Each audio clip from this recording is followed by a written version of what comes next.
ovarios. Tenemos otras estructuras que también tenemos que evaluar y para lo cual también se ha desarrollado en los últimos años consenso y terminología creadas por este mismo grupo de especialistas, y eso es lo que les quiero mostrar ahora. Vamos a evaluar los consensos que hay y cuál ha sido el avance en realidad en los últimos años de la ecografía ginecológica. Si vemos un poco de historia general, todo partió el año 1954 con Ian Donald, que fue el primero que aplicó el ultrasonido en ginecología. Él de hecho se considera como el padre del ultrasonido en ginecobstetricia. Hay incluso un premio por la ISUOP y la Sociedad de Ultrasonido con el nombre del profesor. Fue el año 58 que se aplicó por primera vez en obstetricia y el año 59 se describió por primera vez el uso del Doppler ultrasónico.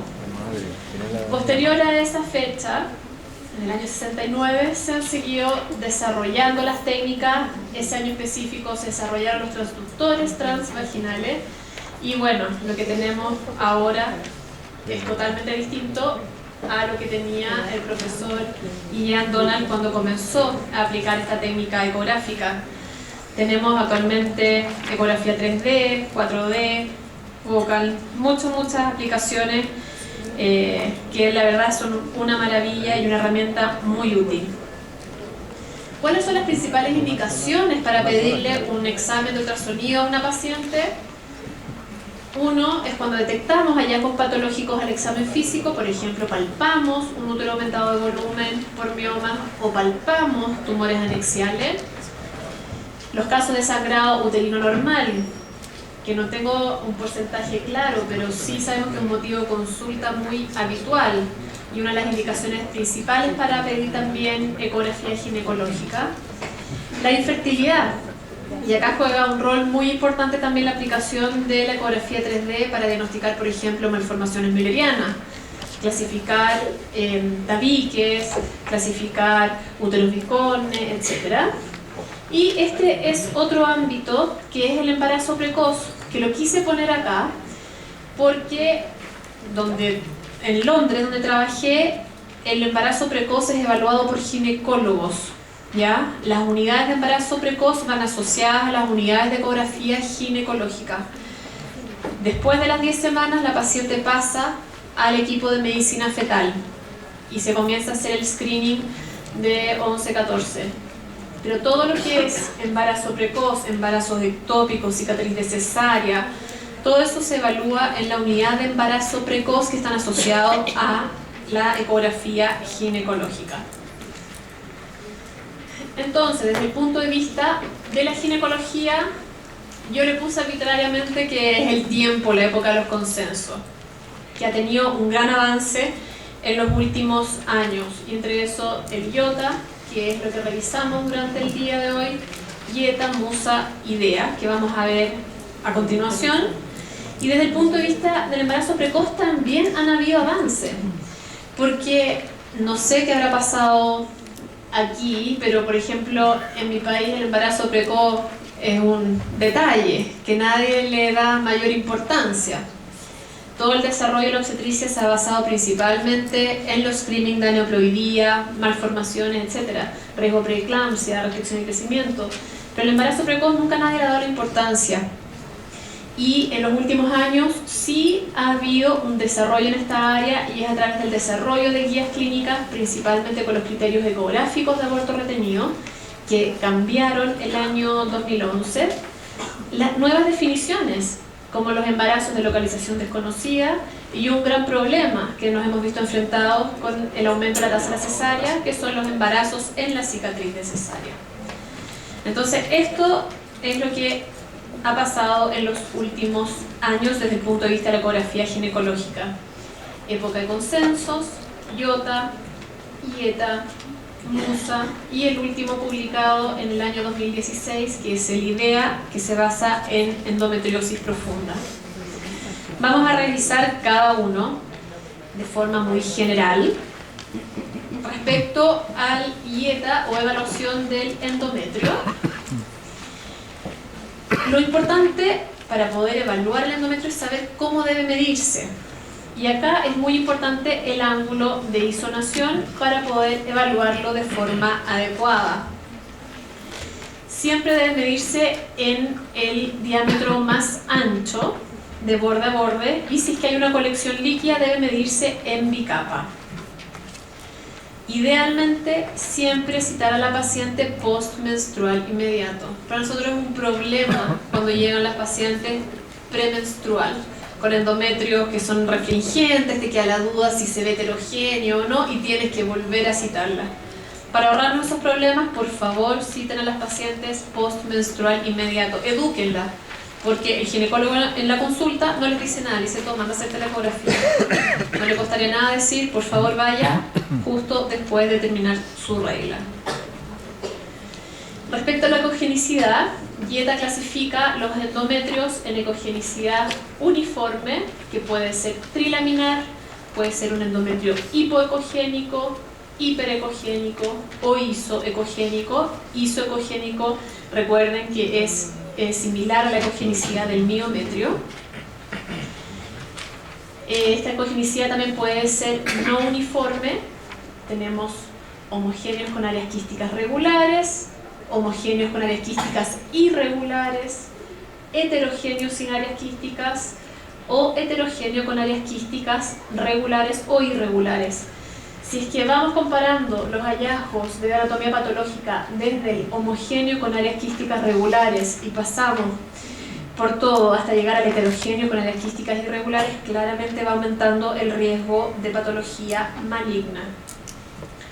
Otro parámetro que evaluamos en el endometrio es si es lineal o no lineal o irregular respecto a la línea media de este. Puede ser un endometrio no definido, o podemos encontrar este signo del bright edge o borde brillante que habitualmente se ve en lesiones focales, como el caso de los pólipos. Por otro lado, es importante evaluar la unión endometrio-miometrial, la cual puede ser regular, irregular, puede estar interrumpida, por ejemplo por un mioma, o puede ser no definida, que es característico de la adenomiosis. Podemos tener colecciones intracavitarias, que también tenemos que describir la ecogenicidad, puede ser vidrio esmerilado, ecogenicidad mixta o simplemente una colección líquida anecogénica. Y Dieta también incorpora un puntaje de vascularización, que es equivalente al de IOTA, que va de 1 a 4, 1 sin flujo y 4 con vascularización abundante. Respecto al contorno endometrial, este puede ser liso, plegado, polipoideo o irregular. Y también lo irregular es lo que nos hace sospechar patología maligna. Podemos encontrarnos también con lesiones endometriales, las cuales pueden ser localizadas o pueden ser extendidas, y esto se basa en el porcentaje de compromiso de la lesión. Si la base de la lesión es menor al 25% de la superficie del endometrio localizada, si es mayor a 25%, se debe clasificar como extendida. El contorno de la lesión puede ser lisa o irregular. Y uno de los parámetros ecográficos más importantes del endometrio es la evaluación de los miomas submucosos. En este caso se pueden clasificar grado 0 a grado 2 dependiendo del compromiso intracavitario. El grado 0 es un 100% intracavitario, el grado 1 más del 50% es intracavitario, intraendometrial, y el grado 2 es menos del 50% intracavitario, es decir, el principal compromiso está en el miometrio. Pero ojo que esta clasificación nació inicialmente por los histeroscopistas y se puede realizar de forma más clara con una hidrosonografía o una histerosonografía. Es difícil hacer esta clasificación con una ecografía simple. Entonces, como resumen y conclusión de Dieta, es importante unificar los criterios ecográficos, al igual que en ovario, la descripción del endometrio. Tenemos endometrios normales y también tenemos que estandarizar la descripción de sus patologías. Se debe contar con entrenamiento para manejar los términos igual que IOTA, tenemos que aprender a definir correctamente. La ecografía con el aumento de la resolución ha permitido mejorar el diagnóstico y además el seguimiento de la patología endometrial. Y acá, ojo que también es muy importante el ciclo menstrual. Cuando vemos lesiones endometriales siempre tenemos el tiempo y de poder recitar a la paciente, por ejemplo, el ciclo siguiente y que venga postmenstrual inmediato. Y por último, un buen diagnóstico va a poder orientar al histeroscopista y al cirujano en un adecuado abordaje de la paciente. Y esto principalmente referido a los miomas submucosos, porque es importante cuando hay un mioma submucoso no solo evaluar el compromiso de la cavidad, sino que también evaluar la distancia que hay desde el mioma hasta la serosa uterina, porque para el histeroscopista ese es su rango de seguridad, de cuán profundo puede ir a resecar ese mioma sin perforar el útero. Entonces los miomas submucosos consideren siempre, aparte de describir la localización, en qué pared está, en qué lateralidad, en qué tercio del útero, y además definir la distancia que existe entre el borde externo del mioma y la serosa del útero. Vamos a ver lo que dice el consenso MUSA, que es sobre la descripción ecográfica del miometrio y las masas uterinas. MUSA, la sigla significa Morphological Uterus Sonographic Assessment. Es parte del mismo grupo de IOTA y de IETA, pero está liderado por Thierry van den Bosch, que es el que también lidera IETA. Este estudio fue publicado en el año 2015, la primera aproximación para la descripción de la patología miometrial. Y el objetivo, igual que los demás, es un consenso en la descripción y terminología del miometrio. Las patologías más frecuentes que podemos encontrar del miometrio son miomas y adenomiosis. Sin embargo, no voy a entrar en mayor detalle ahora.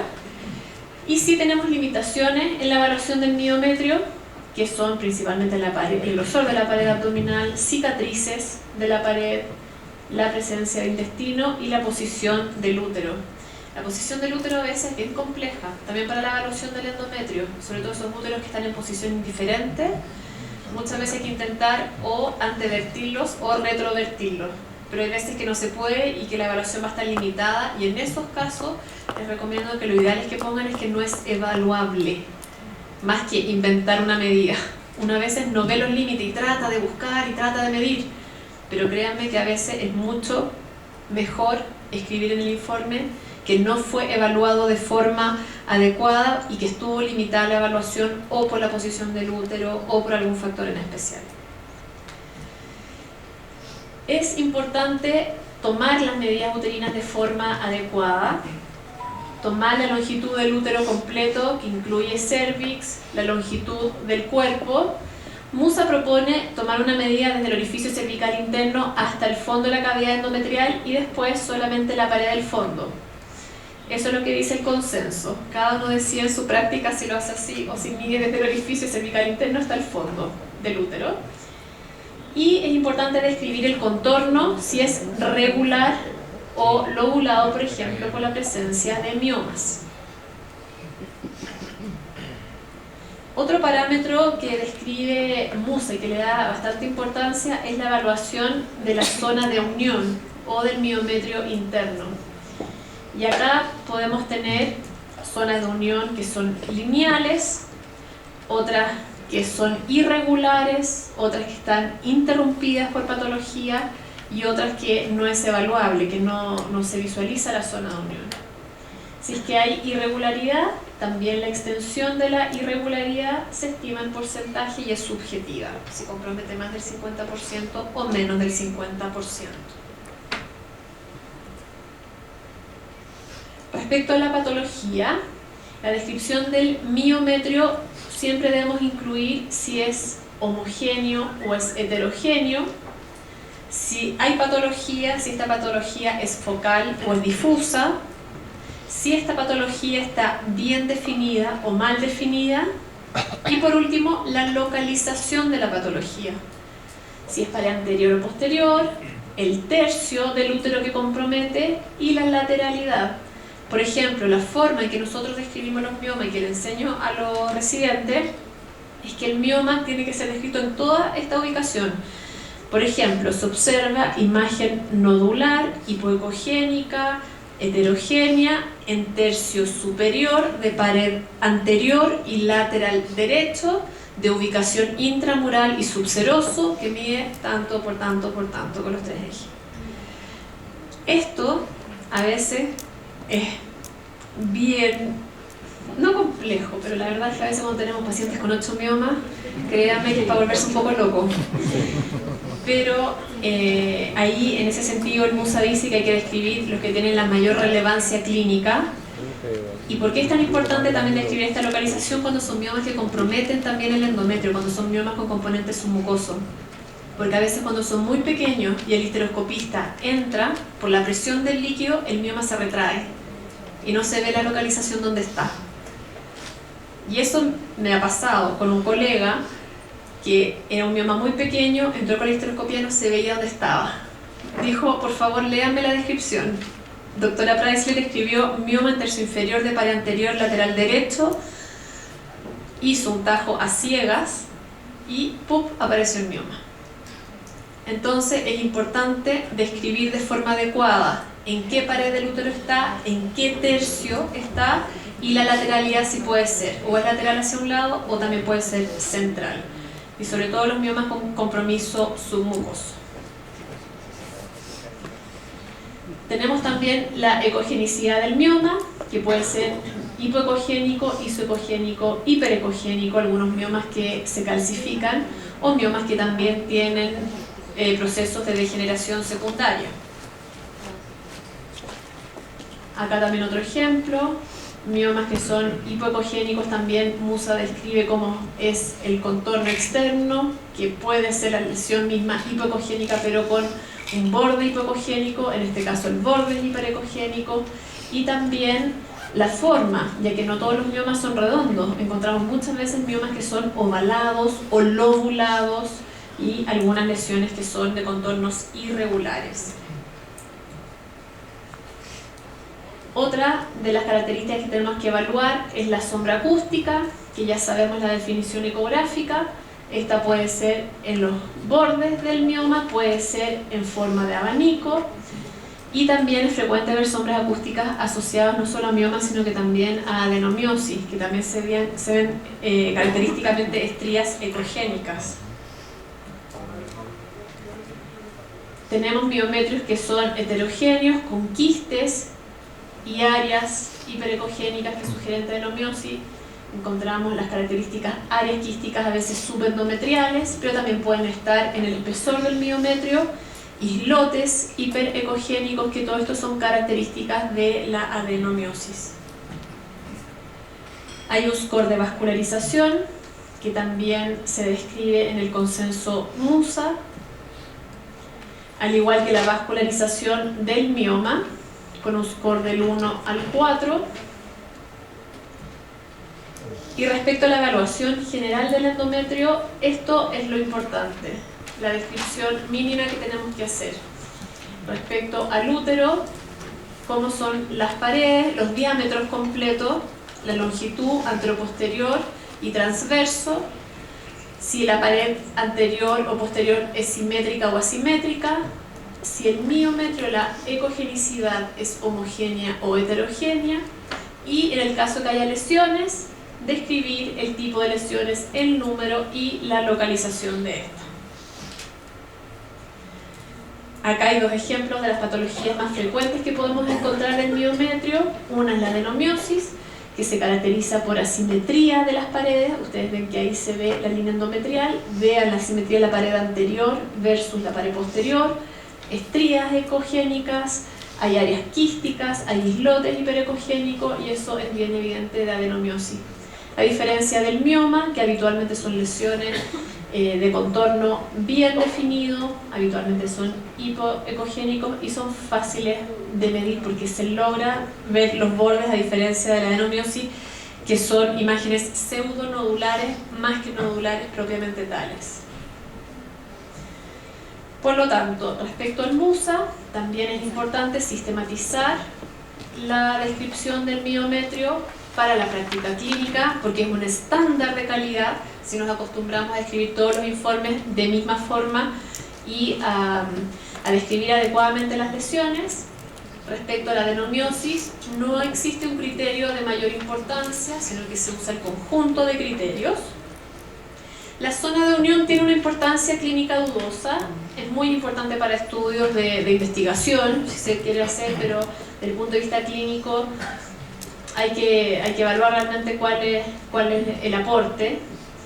Y respecto a los miomas, recordar la localización. Y cuando son submucosos, por favor también incluir el límite hacia la serosa. Por último, la correlación de los hallazgos ecográficos es muy importante con los cuadros clínicos. Por ejemplo, en el caso de metrorragias disfuncionales, algias pélvicas que nos puedan orientar a la presencia de adenomiosis, o el caso del endometrio, también todas las características clínicas del tipo de sangrado anormal que tiene la paciente. Si seguimos adelante, el último de los consensos publicados por el grupo IOTA es el IDEA, que fue publicado en junio del año pasado. IDEA es un consenso sobre endometriosis profunda, y la sigla dice International Deep Endometriosis Analysis Group. También forman parte la mayoría del Steering Committee del IOTA, pero está a cargo de Stefano Guerriero, que es un gran ecografista del grupo italiano y que trabajó en conjunto con George Condus para poder escribir este nuevo consenso. Este es un resumen y es lo que les quiero transmitir sobre la endometriosis profunda. IDEA propone 4 pasos de evaluación de la endometriosis profunda en las pacientes. El primero es, en toda evaluación de rutina del útero y de los anexos, buscar signos de adenomiosis o la presencia de endometrioma en los ovarios, que yo creo que todos nosotros somos capaces de hacerlo. Un segundo paso es, cuando se sospecha clínicamente la endometriosis, hay que buscar signos que son soft markers, en fondo marcadores sutiles de endometriosis, y ahí está evaluar, por ejemplo, la movilidad de los ovarios. No nos cuesta nada comprimir un poquito, preguntarle a la paciente si le duele o no le duele y ver si el ovario efectivamente se moviliza o si es que está adherido. Un tercer paso es evaluar el sliding sign o signo del deslizamiento, que es para establecer la presencia de adherencia, principalmente en el fondo de saco de Douglas. Este signo tampoco no es difícil de hacer. Y por último, el cuarto paso ya es la evaluación dirigida y la búsqueda de nódulos de endometriosis profundo en los compartimentos anterior y posterior, pero yo les diría que estos 3 pasos los pueden hacer todos los ecografistas que tienen un interés en ecografía ginecológica, si es que se lo proponen. En todas las pacientes empezar a buscar movilidad de ovario, buscar sliding sign, aparte de evaluar los ovarios que no hay endometriomas o signos de adenomiosis, pero ya el cuarto paso requiere de un entrenamiento específico. El signo del deslizamiento o sliding sign se publicó la primera vez el año 2013 por el grupo de George Condus. Esta diapositiva me la prestó el doctor Mauricio León, que trabaja conmigo en clínica alemana, y él se especializó en endometriosis profunda. Hizo unas pasantías con el grupo brasilero y ahí se entrenó para poder buscar nódulos de endometriosis profunda.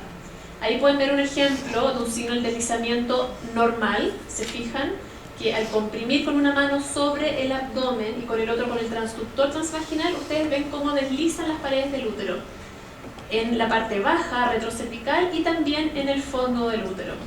Si se fijan, acá desliza de forma adecuada, y aquí hay un signo que está alterado, porque al hacer el movimiento, ahí se ven adherencias que están retrouterinas.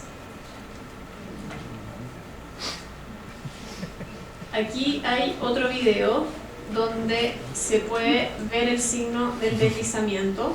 que en este caso es negativo. Se fijan aquí que está todo adherido, no se ve el deslizamiento del intestino sobre el útero. IDEA, a su vez, nos divide la evaluación pelviana en dos compartimentos. El compartimento anterior, que incluye vejiga, la región útero-vesical y los uréteres. Y por otro lado tenemos la evaluación del compartimento posterior, que principalmente evalúa los ligamentos uterosacros, el fornix vaginal posterior y también la unión del recto con la región recto-sigmoidea anterior. Además, también propone evaluar el colon sigmoide. Pero como les digo, esta evaluación por compartimentos requiere ya de un entrenamiento específico para poder identificar, por ejemplo, este tipo de lesiones, que son nódulos de endometriosis profunda. ¿Se fijan? Esos dos nódulos en el esquema es lo que se ve ahí como imágenes hipoecogénicas, lo mismo acá, y ahí hay otro nódulo asociado, todo esto a nivel del tabique recto vaginal. Como ven arriba, parece que he trabajado mucho y ya no me funciona el puntero, se me acabó la pila. Ahí arriba, sí, pero ahí arriba se ve en el fondo el recuadro de los compartimentos donde se encontraron estos nódulos del tabique recto vaginal. Gracias.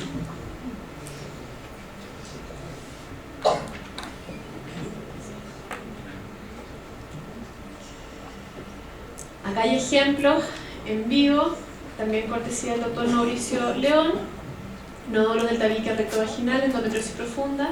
Acá se ve el útero y ven ahí esa tremenda imagen hipoecogénica que es un nódulo del tabique rectovaginal. Igual que acá, ahí está el cuello del útero, pareposterior, fondo uterino, y ahí se fijan que se ve esa imagen hipoecogénica que también es un nódulo de endometriosis profunda. ¿Se fijan que no desliza? Todo esto está adherido a la pared posterior del útero. Por lo tanto, como conclusión del consenso endometriosis profundo, es importante sistematizar para unificar criterios. Respecto a la evaluación en 4 pasos, siempre debe hacerse en la sospecha clínica, y por eso que también tenemos que educar a nuestros colegas que piden los exámenes y que por favor nos pongan los diagnósticos. No es lo mismo que los colegas envíen a las pacientes como control y tenga tumor y tenga mioma y tenga 1000 cosas, que un colega que te manda una paciente para evaluación por una infertilidad primaria y dismenorrea severa, porque en esos casos sabemos que tenemos que buscar dirigidamente signos de endometriosis, y nosotros como ecografistas, como un primer nivel de screening de endometriosis en esas pacientes, podemos evaluar los ovarios de que no tengan endometrioma, evaluar signos de adenomiosis, podemos evaluar el signo del deslizamiento y podemos evaluar también la movilidad de los ovarios. Y eso ya le va a permitir, o al especialista, definir más o menos cuál es el pronóstico de esta paciente, si va a requerir una laparoscopía o va a tener que pedirle una resonancia, por ejemplo, para complementar, o una ecografía extendida para evaluar dirigidamente nódulos de endometriosis profunda. Por lo tanto, todo esto, los pasos iniciales, los 3 primeros, sí lo podemos hacer todos nosotros, pero ya para buscar nódulos de endometriosis profunda sí requiere un entrenamiento adicional. Bueno, y ya terminando esta presentación y todo lo que hemos visto en este curso, importante recalcar que la ecografía ginecológica ha avanzado enormemente en los últimos años. Existe estandarización y existe consenso, por lo tanto tenemos que empezar a usarlos y trabajar todos juntos y utilizar todo el mismo idioma. Siempre es importante que haya un entrenamiento, porque sabemos que el operador experto sí obtiene mejores resultados que operadores que no están entrenados. Para eso es muy importante la educación continua, y por eso estoy acá hoy. Y les planteo el desafío para todos nosotros acá en Latinoamérica. Si empezamos a trabajar todos juntos, hablamos todo el mismo idioma, vamos a ser capaces de crear bases de datos y potenciar la investigación y dirigir las miradas ahora hacia Latinoamérica y no todo enfocado hacia otros países u otros continentes. Muchas gracias.